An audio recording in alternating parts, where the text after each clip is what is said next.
Supreme court ने अल्हम्दुलिल्लाह 8 मुकदमात में इमरान खान साहब की ज़मानतें जो हैं वो मंजूर कर ली हैं और ये बड़ी जो है वो हक की फतह है, सच की फतह है। आज 9 मई का जो बयानिया है वो ज़मीन बोस हो गया है, क्योंकि अदालत ने, सबसे बड़ी अदालत ने जब पूछा जो प्रोसिक्यूटर्स थे कि आपके पास क्या एविडेंस है, आपके पास क्या सबूत हैं, तो उनके पास कोई सबूत नहीं थे सिवाय ये कि हमारे पास वो गवाह मौजूद हैं, पुलिस के एहलकार।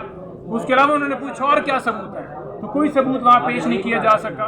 आज सुप्रीम कोर्ट ने अल्हम्दुलिल्लाह खान साहब की 8 मुकदमात के अंदर जमानतें जो हैं वो कन्फर्म कर दी हैं और आज इमरान खान साहब अल्हम्दुलिल्लाह पाकिस्तान की सबसे बड़ी अदालत सुप्रीम कोर्ट, वहाँ से उनको जो है 9 मई के अंदर इंसाफ मिला है। और अब ट्रायल कोर्ट को भी चाहिए कि ये चीज़ सुप्रीम कोर्ट के फैसले को देखते हुए जो वो ट्रायल कर रहे हैं उसमें इमरान खान साहब को तमाम लोगों को बरी करना चाहिए, क्योंकि यहाँ सबसे बड़ी अदालत ने इमरान खान साहब की जमानतें इस बुनियाद के ऊपर कन्फर्म कर दी हैं कि कॉन्स्पिरेसी जो है, जो साजिश है, उसकी बुनियाद के ऊपर, साजिश के इल्ज़ाम के ऊपर कि आपके पास कोई मटीरियल एविडेंस नहीं है, खाली गवाहों के बयानात हैं, उसको मुस्तरद किया है। और सुप्रीम कोर्ट ने 8 मुकदमात में अल्हम्दुलिल्लाह खान साहब की ज़मानतें जो हैं वो मंजूर कर ली हैं।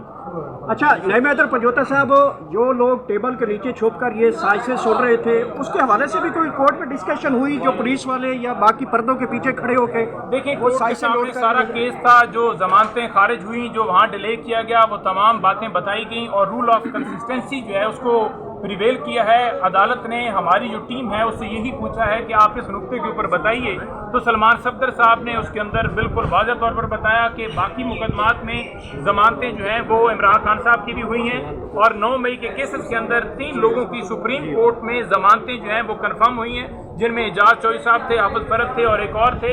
तो लिहाजा रूल ऑफ कंसिस्टेंसी सेम आता है, क्योंकि सेम एक ही नौइयत का इल्ज़ाम है, एक ही नौइयत के केसेस हैं, एक ही नौइयत का रोल है, तो वो जो कंसिस्टेंसी है उसको अगर देखा जाए तो बिल्कुल जो है ये ज़मानतें बनती हैं। तो ये अदालत के अंदर बैठे हुए 3 मोअज़्ज़ज़ जजेस साहबान ने वहाँ फौरी तौर पर जब ये बहस जारी थी तो अदालत ने कहा कि ठीक है जी, समझ आ गई, आपका पॉइंट आ गया, और साथ ही उन्होंने कहा जी कि हम आपकी दरखास्तें जो हैं वो कबूल करते हैं। तो उन्होंने दरखास्तें हमारी कबूल कर ली हैं और खान साहब की 8 मुकदमात के अंदर जमानतें कन्फर्म हो गई।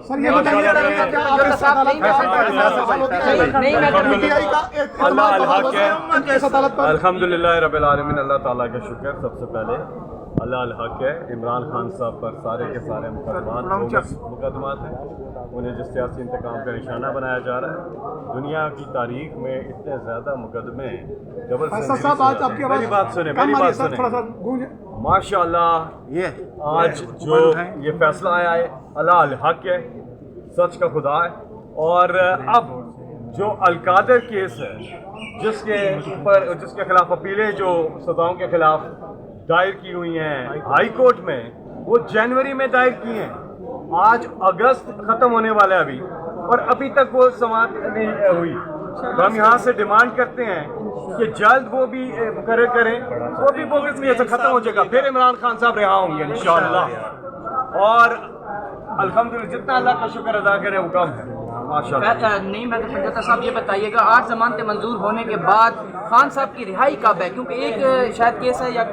देखिए, सबसे पहले मैं ये गुजारिश करूंगा कि पूरी कौम को इस बात के ऊपर मुबारकबाद है कि ये जो बयानिया था 9 मई के हवाले से, साजिश का जो इल्ज़ाम था, उसको सबसे बड़ी अदालत ने, सुप्रीम कोर्ट ने उसको मुस्तरद किया। तो पूरी कौम को इसके ऊपर मुबारकबाद है कि अल्हम्दुलिल्लाह हक और सच की फतह हुई है। और ये ट्रायल कोर्ट्स के अंदर जितने केसेस हैं उनमें भी अब ट्रायल कोर्ट्स को देखना चाहिए कि जब सबसे बड़ी अदालत ने उस साजिश के इल्ज़ाम को मुस्तरद कर दिया, जो ये एविडेंस लेकर बैठे हुए थे कि हमारे पास मटीरियल मौजूद है, और वो एविडेंस ना नीचे पेश कर सके ना ऊपर पेश कर सके, जब सुप्रीम कोर्ट ने फैसला दे दिया है तो अब इन केसेस का कोई जवाब नहीं बनता कि वो खान साहब को मजीद जेल के अंदर इन मुकदमात के अंदर रखें। अब जहाँ तक बात है उनकी अलकादर ट्रस्ट केस की, तो वो अभी इल्तवा کا شکار ہے.